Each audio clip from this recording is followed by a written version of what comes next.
Hola amiguitos de multimedia. Hola, ¿cómo están? Privet, como dirían acá en la madre Rusia, güey.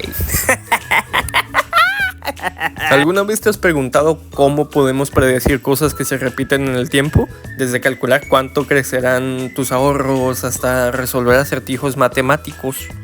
Usamos una herramienta llamada relaciones de recurrencia. Son importantes porque nos permiten modelar procesos paso a paso, entender cómo algo depende de lo que ocurrió antes y anticipar lo que vendrá después.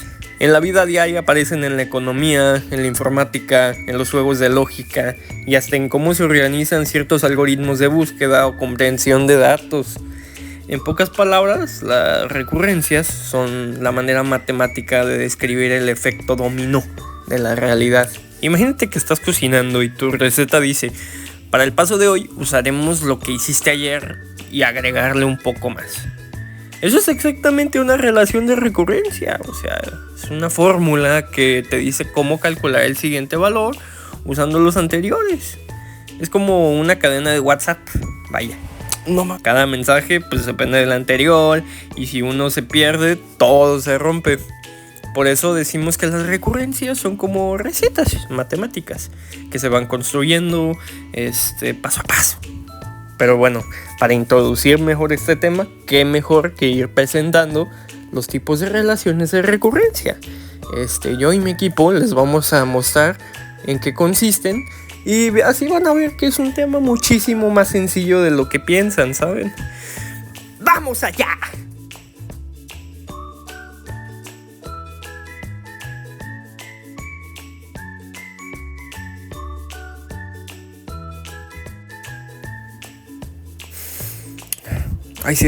Secuencia aritmética. Es una sucesión ordenada de números donde cada término se obtiene sumando constante fija desde anterior. Eso quiere decir que AN es igual a AN menos 1 más D y así sucesivamente. Las secuencias aritméticas son términos obtenidos sumando y restando siempre la misma cantidad del anterior. Gracias. Ahora siguen las secuencias geométricas. En las secuencias geométricas cada término se obtiene multiplicando el término anterior por un número fijo con la fórmula que ven aquí.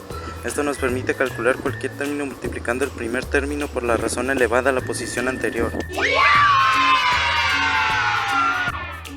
¿Sabías que la naturaleza tiene una forma matemática de construir sus estructuras? Desde los pétalos de una margarita hasta la forma de un huracán, todo sigue un patrón que en matemáticas discretas llamamos relación de recurrencia. Hoy vamos a desarmar la más famosa de todas, la sucesión de Fibonacci, que como vemos aquí es esta, también conocida o también se le puede llamar como la proporción áurea, que como vemos aquí es una espiral, simulando inclusive a un caracol, que como nos lo ha enseñado nuestra maestra, este caracol va más allá de lo que a simple vista vemos.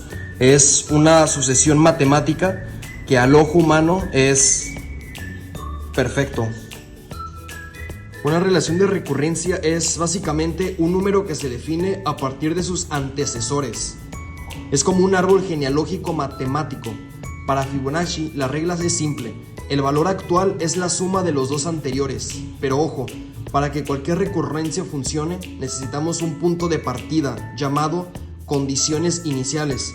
En este caso las condiciones iniciales es 2, 3 para llegar al 5, 3, 5 para llegar al 8 y 5 y 8 para llegar al 13. Aquí está la fórmula, pero aquí está el corazón del tema. Estas dos piezas son las condiciones iniciales. Sin ellas no sabríamos dónde empezar. Y esta ecuación en nuestra relación de recurrencia nos dice que para calcular el paso n, por ejemplo, el paso n sería el 5, solo tenemos que mirar atrás. Es una forma elegante de programar el crecimiento simple, repetitiva y eficiente. Que nos volvemos a esta página y vemos que este crecimiento es al ojo humano eficiente, repetitiva, pero a la vez es perfecta. El ojo humano así lo considera y lo percibe. Lo que quiere decir la función, la ecuación, es que el valor de n, pongamos de ejemplo el 5, necesitamos el valor anterior, que es el 3, fn-1, 3, más el anterior, que es el 2. Entonces sería este 3 y aquí 2. 2 más 3 es igual a 5.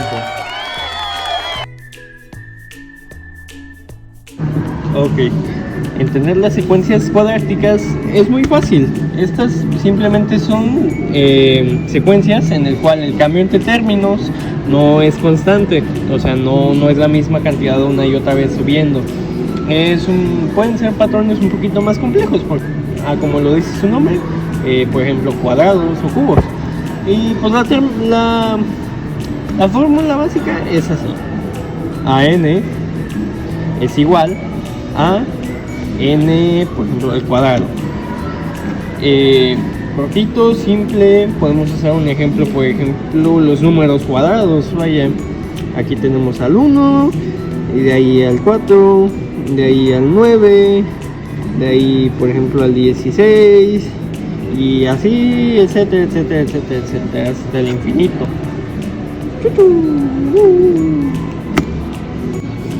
Construir secuencias mixtas es muy fácil. Aquí tenemos un pequeño ejemplo, pero para explicar antes necesitan saber lo que son. Las secuencias mixtas son aquellas que combinan diferentes tipos de reglas, pudiendo ser, no sé, a veces no lineales y cuadráticas, justo como aquí. Por ejemplo, miren, AN es igual a n al cuadrado más 3n. Aquí tenemos, por ejemplo, una secuencia lineal que es 3n. O sea, simplemente ir sumando 3, ahí hasta el infinito. Pero con n al cuadrado es diferente. O sea, esta sería cuadrática porque va dependiendo, va subiendo el valor de diferentes formas. Porque, como sabemos, las potencias multiplican por un valor más alto cada vez.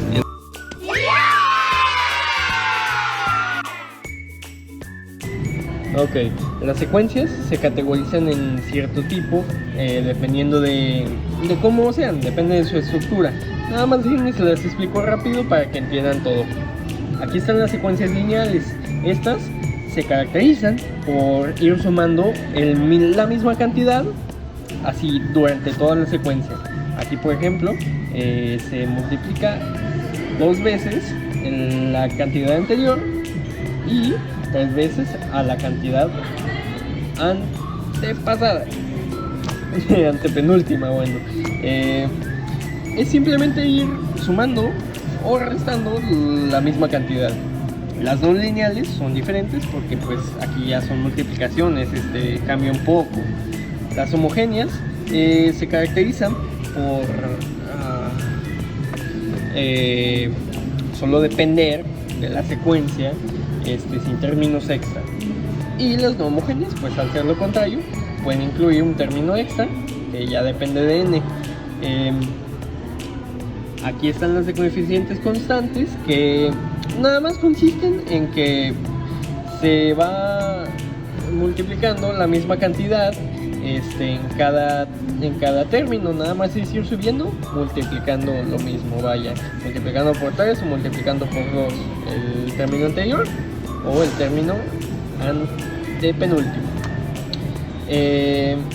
Los coeficientes variables pues depende ya otra vez de n, la cantidad que vayamos a multiplicar.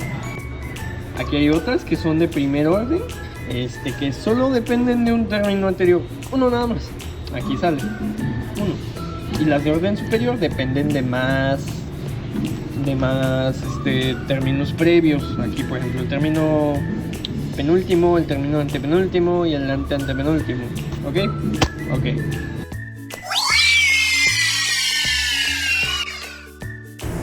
Empezando con ejemplos más cotidianos, tenemos a la Torre de Hanói. La Torre de Hanói es un antiguo rompecabezas matemático. Este consiste en una serie de discos que se deben mover entre 3 postes para desplazar toda la sección, con la regla particular de un movimiento a la vez y de que ningún disco de menor tamaño puede estar debajo de uno más grande. Aquí está un ejemplo que usé, lo saqué de una página web que cualquiera de nosotros puede encontrar y me dispuse a resolver una torre de 4 discos. Me tomé unos minutos para mover la sección completa de un punto a otro y la verdad es que lo hice bastante bien. pero pudo haber sido mucho mejor, pudieron haber sido muchos menos intentos. Entonces, ¿qué tiene que ver esto con las relaciones de recurrencia? Pues me alegra que preguntaras, amiguito. La cosa es que este tipo de rompecabezas pueden ser resueltos con relaciones de recurrencia, y lo vamos a ver a continuación. Ok, para armar una relación de recurrencia solo hace falta acomodar los factores. Tenemos que mover 2 veces los pasos anteriores de la torre y una vez la base, puesto que la base solo se mueve una vez cuando se transporta a la siguiente poste. Entonces así es como se arma. 2 veces los pasos anteriores más 1. Esto funciona. Tenemos que testear con diferentes valores y vamos a sustituir, ¿ok? Haciendo la sustitución por ejemplo 3 discos, nos damos cuenta que, a ver, aquí al multiplicar 2 por 3 son 6, más 1 son 7.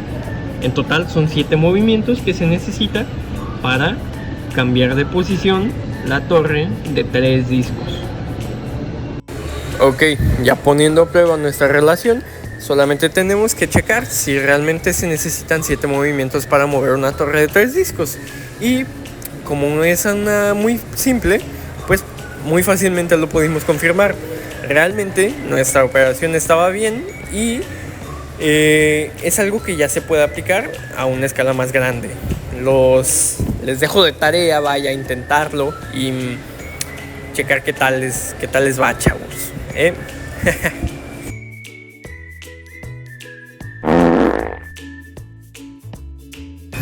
Ok, el interés compuesto es el ejemplo más famoso en economía de relaciones de recurrencia. Realmente nos enseña lo importante y lo útil que nos es el analizar ciertos comportamientos en patrones para así poder realizar predicciones, incluso aunque sea muy a futuro. Y pues miren, es algo bastante simple. Es como una bola de nieve. Tu dinero crece porque no solo ganas sobre el capital inicial, sino también por los intereses acumulados. Y pues vamos a poner de ejemplo de que invertimos 1,000 pesos con un interés de 10% anual. Ok, si tenemos una capital C, la cual se va a ir multiplicando por nuestra tasa de interés R, el resultado va a ser una ecuación así. Entonces, 1 más el 0.10% de interés por nuestro término anterior. Entonces empezamos con 1,000. 1,000 por 1.1 pues es igual a 1,100. En el segundo año, ok, multiplicamos al término anterior por ese mismo 1.1 de interés, lo cual nos dará 1,200 y así sucesivamente. Realmente es algo muy fácil. Y bueno, ¿qué aprendimos hoy? Pues que las relaciones de recurrencia son una herramienta que ni siquiera sabemos que existía, pero que realmente es muy importante en muchísimos aspectos de nuestra vida cotidiana. Ya sea algo del día a día normal o ya cosas que requieran en un trabajo, por ejemplo, por programación o estadística. Muchas cosas así requieren de esta rama de las matemáticas discretas para básicamente existir. Entonces yo creo que va siendo hora de que las apreciemos y que las comprendamos para poder utilizarlas a nuestro favor. Muchas gracias por prestar atención a nuestro equipo 2 de matemáticas discretas. ¡Woo!